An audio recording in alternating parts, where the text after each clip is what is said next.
สวัสดีเจ้าคลิปนี้นะเจ้าเยก็มีคำศัพท์มาอู้ให้ฟังกันแล้วนะเจ้าเกี่ยวกับคำว่าไม่ภาษาเหนืออู้ว่าบอภาคอีสานเปิ่นกะห้องว่าบอเหมือนกันนะเจ้าไปฟังกันเลยเนาะบอมาแปลว่าไม่มาบ่กินบ่ใจแปลว่าไม่ต้องการบดีแต่บดีว่าแปลว่าเลวจริงๆบอแป่นแปลว่าไม่ชำนาญบอเก้ยกัน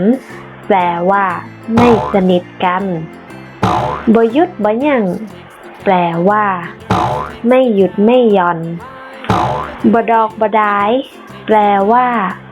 ไม่เป็นผลบดายแปลว่าเปล่าหรือเท่านั้น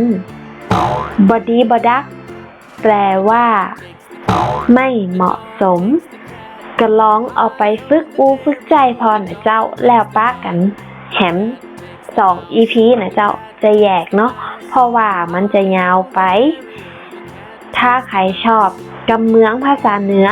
ก็อย่าลืมกดไลค์กดแชร์กดติดตามให้เย่เต้นนะเจ้าจะได้บ่พลาดคลิปใหม่ๆใครมีอย่างกำซับอย่างจะแนะนำก็คอมเมนต์ตั้งลุมคลิปได้นะเจ้าหรืออยากให้เย่เนี่ยอย่างเกี่ยวกับภาษาเหนือก็